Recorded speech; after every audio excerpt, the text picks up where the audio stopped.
სახელითა მამისათა და ძისათა და სულისა წმინდისათა ჩვენთან ღმერთ. დღეს ეკლესია საშინელ სამსჯავროს იხსენიებს და სახარებიდანაც წავიკითხეთ ეს ადგილი. იკითხებიან უფალს, როგორ იქნება მისი მოსვლა.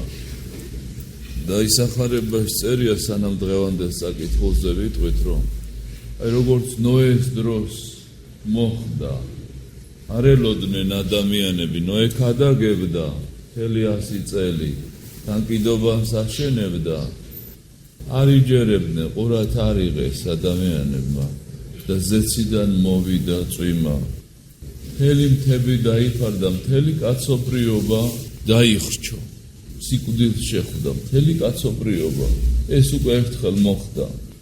ლოთის დროს, ლოთ მამამთავარის დროსაც ესე იყო. 5 ქალაქი დაიწვა. ფერფრად იქცა და დღეს ასე 21 საუკუნეში სულ ეხლახანს არქეოლოგებმა იპოვეს ეს ამ ქალაქის ნაშთები. ანუ ბიბლიაში არის ასეთი აღწერილობა. სადა ქვეყანა გადაივლის და უფლის სიტყვები არ გადაივლის, უფალი ამბობს ამას, რომ ბოლო ჟამს იქნება საშინელი მიწისძვრები, შიმშილი, ერი აღდგება ერის წინააღმდეგ, იქნება ომები საშინელი, მაგრამ ჯერ კიდევ არაფერი არ არის. ეპიდემიები იქნება, სიკვდილით შემოსილი ავადმყოფობები გაჩნდება. ყველაზე დიდი ის იქნება, რომ სამყაროში სიყვარული განხმებაო, ძველ ქართულად რო თქვა, ანუ აღარ იქნება სიყვარული. აი ჩვენ ვინც ასე თუ ისე ძველ თაობას ვეკუთვნით, მაინც ძველი გვინახავს. გვახსოვს, როგორი სიყვარული იყო ოჯახებში, ურთიერთპატივისცემა იყო, ოჯახის სიმტკიცე იყო, როგორი დარღვეულია სიყვარული. ისეთ რამეს უკეთებს ცოლი ქმარს და ქმარი ცოლს, ყურით არ გაიგონება. და ძმას და ასე შემდეგ ნათესაები. ანუ სიყვარული ნელ-ნელა მართლაც ქრება. ეგოისტი ხდება ადამიანი და მარტო საკუთარი თავი ახსოვს. და აი უფლის მოსვლის წინ კი ზეც კი თავის დიდებას დაკარგავს და ისეთი მდგომარეობა იქნება, რომ ხალხი მთებს შეევედრება, რომ დაემხონონ, რომ მათ რომ დაემალონ უფლის ჯავს. და იმაშინ წერია, რომ აი გამოჩნდება ჯვარი უფლისა და მას მოყვება მერე მაცხოვარი რუბელთა ზედა მდგომიო. მთელი სამყარო იხილავს მას. თვითონ უფალი ყვება, როგორი იქნება ძეკასისას მოსვლა, თვითონ უფალი ყვება. ანაირად იქნება ეს. მთელი ანგელოზებითო.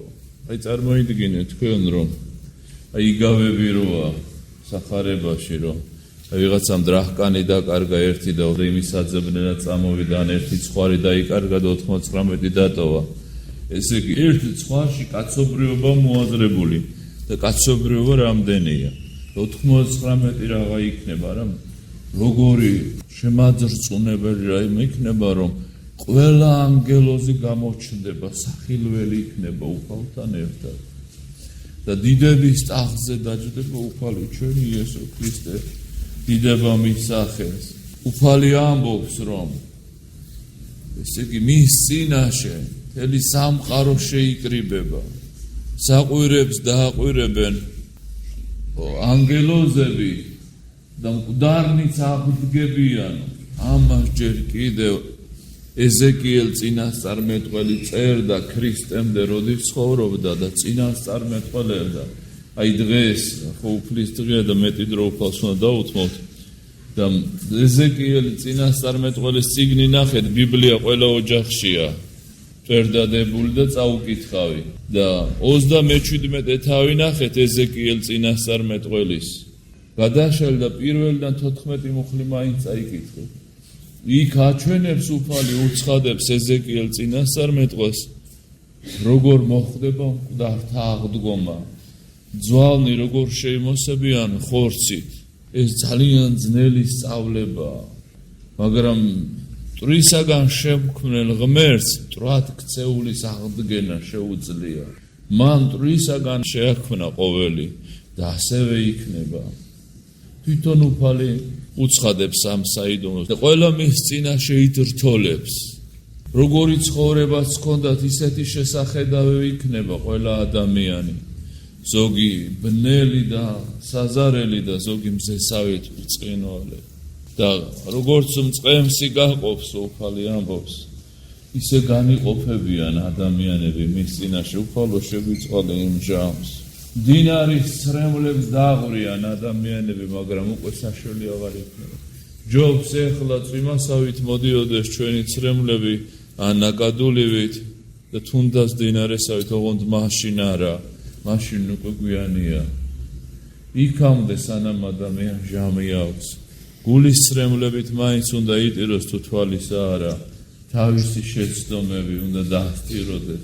ჩვენ ხო მარტო სხვის შეცდომებს ვამჩნევთ და ვხედავთ და არასოდეს ადამიანი თავის ცოდვებზე არ ლაპარაკობს, მალავს ფარდის უკან რა აღასრულა, კაცის თვალი რო არ იყო და ღმერთი რო იქ იყო, რომელიც ყოველგან არის. სულ სხვის ცოდვაზე ლაპარაკობს ადამიანი და არასოდეს არ ლაპარაკობს თავისზე. იქ გაცხადდება. როგორც ერთი ელვა ესე რამ ერთ წამში ჩაიulis ადამიანის წერთელი თავის ცხოვრება. არსებობს გულისაკანეო ამბობენ. გული გონიერი ხუა და გულს თავისი მახსოვრობა. სულზე აბეჭრილი ყველაფერი. ყველაფერი თვალწინ გაეცხადება ადამიანს და სამყაროს გაეცხადება. საშინელი სამჟავრო იქნებაო. როგორ სიყვარულის ღმერთი რა საშინელებას მოაწყობს? არა. საშინელება იმიტომ იქნება, რომ ადამიანთა წინაშე ყველა მოუნანიებელი ცოდვა, რომელიც არ აღიხოცა ცოდვათა წიგნიდან, რომელიც გულისაკანშია დამახსოვრებული, ყველას წინაშე გაცხადდება. ეხლა საგულდაგულოდ მალავს და სხვაზე ლაპარაკობს ადამიანი, ყველას წინაშე გაცხადდება. ეს იქნება საშინელება და კიდევ რატო არის საშინელება? ეს მსჯავრი არ დამთავრდება. აი მეორეთ მოსვლამდე კიდევ შეიძლება რომ გადარჩეს ადამიანი ჯოჯოხეთში მყოფნიც კი საშინელ სამსჯავროზე შეწყალებული იქნას, მაგრამ მაშინ რო გამოვა მსჯავრი, ის აღარ შეიცვლება უფალო შეგვიწყალე, ყველა შეიწყალე უფალო და გვიწყალე. მარჯვნი იგულისხმო ზემო მხარე, მარცხნივ ქვემო ჯოჯოხეთისკენ. ასე განიყოფება. უფალი არ მოსთხოვს, აი რო თქვას, რომ აი შეუძლებელია ამ ცნებების აღსრულება და აი რომლიდან დავიწყო და რამდენი მცნება, არაფერს არ ეუბნება, აი შეწყალება რო გინდა რომ შენ ცხოვრებაში მოწყალე იყავიო და ამას თხოვს, რომ აი მე მშიერი ვიყავი, წყურვალი ვიყავი, საპატიმროში ვიყავი, ციხეში ვიყავი, სავანტყოფოში ვიყავი, შიშველი ვიყავი და მომხედე, როდის გნახეთო უფალო ეუბნებია დანარჩენ ადამიანს, დანარჩენ სამყაროს, ვინ ჩემ გვერდზე იყო და ხელი მიგიწვდებოდა და მიეხმარე, როცა ის შიერი იყო, როცა საპატიმროში იყო, როცა სავანტყოფოში იყო, მაშინ ეს მე მომეხმარე. აი წარმოიდგინეთ, მარტო ამისთვის მაინც უნდა გააკეთოს, რომ სხვა თუ არაფერი და მცნებაა და იმიტომ რომ მცნება უპირველესად უფლის სიტყვებია, რომ ესე იგი უფალს ეხმარები, უფალო ეს მე ვარ ყველა გაჭირვებული. და ეს ადამიანები ნახეთ როგორია, როდის გნახეთ უფალო, ართვლიან თავის თავს სიკეთიანება. დღეს ადამიანებს წარმოდგენა აქვს თავის თავზე, რომ რა კარგი ადამიანები არიან. რას ამბობენ ეს მარჯვენა მდგომარენი, რომ როდის გნახეთ უფალო, როდის აღვასრულეთ კარგი საქმე, კეთილი საქმე. არ არიან ამ პარტავენ და წარმოდგენა არ აქვს თავიანთავს, თავმდაბალნი არიან.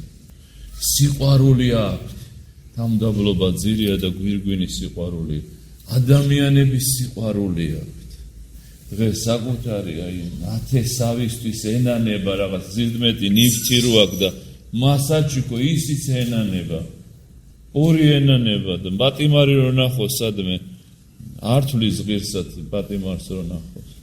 აგერ მეორე მხარეს ისევ გაუმეორებს უფალი, შიოდა და არ მაჭამეთ, წყუროდა და არ მასვით. ზავანტყოფოში ვიყავი და არ მოხვედით, შიშველი ვიყავი და არ შემოსეთ, პატიმარი ვიყავი და არ ვნახეთ. როდის კი არ ნანობენო მომებიო, როდის ვნახე და უფალო და არ მოგხედეთ. აი ამათო იმ დროს რომ შეინანონო, კიდევ შეწყალება იქნებოდა უფალი ისეთი მოწყალე ერთი მამაწეს. მაშინაც კი შეინანებენ. აქეთ პრეტენზია, როდის გნახე უფალი. ყველა ადამიანი ღვთის ხატი და ღვთის მსგავსია. ეს ნიშნავს, რომ ყველა ადამიანი ღვთის კუთვნილება, ღვთისთვის ძვირფასია, მისი შემოქმედება. ჩვენ რო გძულს და სიზღი გვაქვს და გვეჯავრება, სიძულვილით რო ადამიანის გული სავსე და არა სიყვარულით, ის უფალს ძალიან უყვარს. თავისი შვილია. რო ნახო, თქვათ, აი სიმსივნიანი დაავადებული ადამიანი, და რაც უფრო რთული სტადიები აქვს, მით უფრო დარდიგი ყურობს ადამიანს. ცოდვები სულიერი სიმსივნეა. რაც უფრო ბევრ ცოდვაში ვნახულობთ ადამიანს, უფრო უნდა გვედარდებოდეს. თვითეული ადამიანი ცოდვილია, ცოდვის თესლი, ცოდვის მარცვალი ყველა ადამიანშია. ყველა ერთნაირად წარსდგება უფლის წინაშე. მხოლოდ მოწყალენი იქნებიან შეწყალებული, დაწერილია ნეტარიყვნენ მოწყალენი, რამეთ ვიგინი შეიწყალნენ. მოწყალება მაინც ხო შეუძლია ადამიანს. ხო შეუძლია რომ ილოცოს მაინც ავანტყოფისთვის. ერთი ლუკმა პური მიეწოდეს, წყალი დაალევინოს. სამი რო აქ ერთი მას ჩააცვას ობოლს და მშიერს. სიყვარულს ითხოვს ადამიანებისგან. მოწყალებას ითხოვს, აი საპატიმროში რო არიან. ვინ ნახულობს, ვინ ფიქრობს, ამდენჯერ არის ასეთი გამოთქვა ადამიანებისგან, რომ ისო, ღირსები იყვნენო და ამიტომაც ესე იგი არიან დასჯილიო. ესეთი აზროვნებას კი არის. რატო უნდა ვნახო ის? და წარმოიდგინე, რომ შენ რომ მის სიტუაციაში ყოფილიყავი, მისი გზა რო გაგევლო, იმ ზღვარზე რო დამდგარიყავი, რომელ ზღვაზეც ბევრი დადგა, კაცმარიცის ვინ რას ჩაიდენდა, ვის რა მემკვიდრეობა აქვს უკან მიღებული, ვინ რა გარემოში გაიზარდა, ვის რა საცდური ქონდა, არავინ არ იცის. მოლიპულ გზა რო წარმოიდგინოთ, მომავიწე და უამრავი ადამიანი, მე ზოგი დაეცემაო და ზოგი არაო. იმიტომ რომ ზოგმა ძალიან მოყინულზე გაიარა და ზოგმთან ძალიან არ იყო მოყინული. რომ გარემოება ზოგს როგორი ქონდა და ზოგს როგორი ქონდა. არავინ არ იცის. ვინ როდის რას იზავს, არასოდეს თქვა, არასოდეს. ადამიანი შეიძლება ისე დაბერდეს, ისე გარდაიცვალოს, რომ ერთხელაც არ მივიდეს საპატიმროში. ან საშუალება ეხა რაღაცა ასაცმელი გაგზავნო, საჭმელი გაგზავნო, ან თანხა გადაურიცხოს რომელიმე პატიმარს. რაღაცა ინდაც ასაკში იყოს თავის პესზე შეიძლება 10 ლარი უცხოს ვინმეს, რომელიმე პატიმარს ეს უფალმა ბრძანა და უფალი მეტყვის, რომ პატიმარი ვიყავი და არ მომხედე მე. რამდენი მოხდა კიდე უსამართლოდ ამ ციხეებში. გავიხსენოთ პირველი საუკუნე, პირველი 3 საუკუნე, რამდენი უსამართლო და დაპატიმრებული იყო და რამდენი სიკვდილი შეამთხვეს. თვითონ მაცხოვარით უსამართლო სასამართლომ განსაჯა და ჯვარცმა გამოუტანა. იოანე ნათლისმცემელი, დანიელ წინასწარმეტყველი, ეზეკია წინასწარმეტყველი, იერემია, პეტრე მოციქული, იოანე და იაკობ მოციქულები. აი სულ ყველა ესენი ციხეებში იყვნენ. კომუნიზმის დროს რამდენი პატიმარი იყო, პატრიარქები იყო დაპატიმრებული, მთელი სინოდი, სამუდელოება, პატრიარქი ეფრემი დაპატიმრებული, პატრიარქი ამბროსი დაპატიმრებული. წინამთავრობის დროს მღვდლები ციხეებში ხვდებოდით ერთმანეთს, სხვაგან ვეღარ. ყველა მეორე ამის პატიმარი იყო. რამდენი უსამართლო პატიმარი იყო მაშინ, მარტო ღმერთმა იცის. ღმერთმა დაიფაროს ის რაც იყო, მაგრამ ყოველთვის არ არის სასამართლო სამართლიანი და ჩვენ არავის განჯა არ გვესაჭიროება. ეს უფალმა იცის, ჩვენ გვევალება უფლის ცნების ასრულება.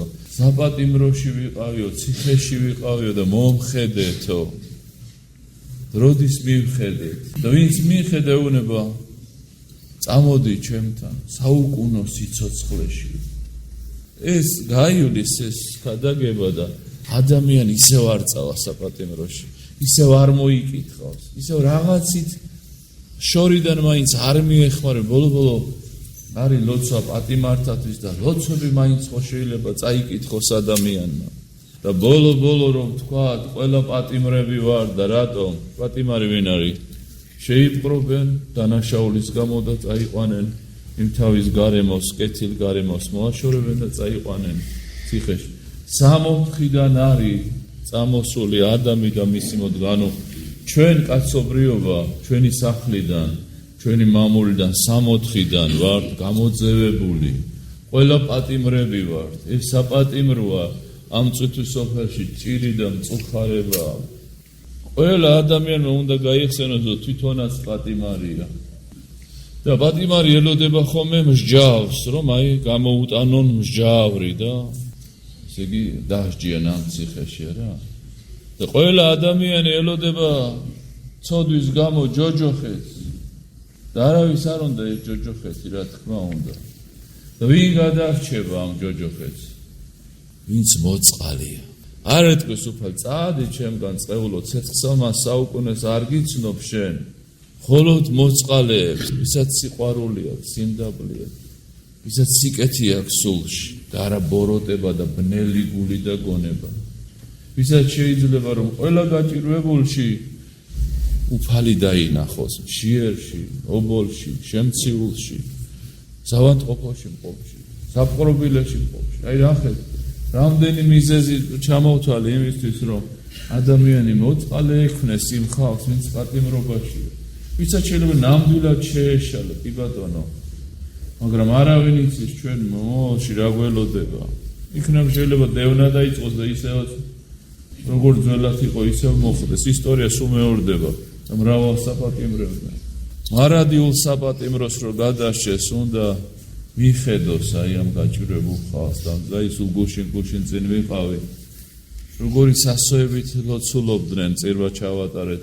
როგორ ნანობდნენ, როგორ წუხდნენ, როგორ ენატრებათ ის წამი, რომ ისევ დაბრუნდეს, რომ ეს აღარ ჩაედინათ.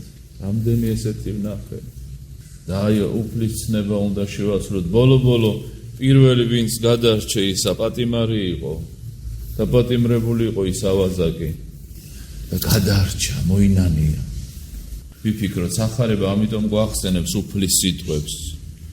აი დიდი მარხვა მოდის და ამ მარხვაში ჩვენ უნდა მოვინანიოთ ჩვენი ცოდვები. უნდა მეტი მოწყალება აღასრულოს ადამიანმა, ცნებანი უფლის აღასრულოს. აი სიკვდილის წინ რამდენი ყოფილა, რომ აი ეს დახჩობას გადაურჩან, მატარებელს ლიან დაგჩავარდა და გადარჩნენ, აი ყოფილა ასეთ შემთხვევაში და აი წამივით გაგვიელვა ყველაფერმა. არაფერი არ იქნება დავიწყებული. ყველა ადამიანს თავის ცოდვები გაუველოს და ანუ ყველა ადამიანი ცოდვილია. ყველა ადამიანი პატიმარია, გამოდევნილია 60-დან. საპატიმროშია. გადარჩება თუ ის უფლის სიტყვებს შეასრულებს. შიერი ვიყავი და მაჭამე, წყუროდა და მასე, შიშელი ვიყავი და შემოსე. სავანტყოფოში ვიყავი, საპატიმროში ვიყავი, მომხედე მე. მოგხედავს უფალი, თუ ჩვენ ვიქნებით მოწყალენი. მერთმა შეგეიწყალოთ, მერთმა გაკურთხოთ, მერთმა გადაგარჩინოთ. თქვენა და სრულიად საქართველო, ამინ. შეგახსენებთ, რომ ამ ტაძრის დღესწაული, ამ ტაძარს ბევრი დღესწაული აქვს, მაგრამ ჩვენ ასე ვთქვით, რომ ასე ეს დღესწაული ყველაზე დიდია ბრწყინვალე შვიდეული სამშაბათს, მაგრამ ჩვენ გვინდა რომ აი ეს დღე, ასე 25 თებერვალი ამ ტაძრის დღედ გამოვაცხადოთ და განსაკუთრებულად აღნიშნოთ ხოლმე ეს დღე და ყველა 25 თებერვალი იქნება დიდი ზეიმურობით გადახდილი, იქნება სამღვდელოებას მოვიწევთ, განადიდებენ უფალსა და მის კურთხეულ დედას ყოვლადწმინდა ღვთისმშობელს და მის სასწაულმოქმედ ხატს ივერიის ღვთისმშობლის ხატად წოდებულს, სასწაულმოქმედს და მადლმოსის ხატს და შეგახსენებთ, რომ ასევე ხუთშაბათს არის შიომღვიმელობა, შიომღვიმელის სცენება და ილარიონ ახლისა ქართველისა და ვისაც ესე იგი გაგცურვილი ამ დღეს შიომღვიმეში შეიძლება წავიდეთ და მოვილოცოთ წმინდა დიდი მამა, დიდი სიწმინდე შიომღვიმელის ესე იგი სავანი და ესე იგი ის ადგილი, სადაც 15 წელი მლოცულობდა მისი საძვალე მოვილოცოთ.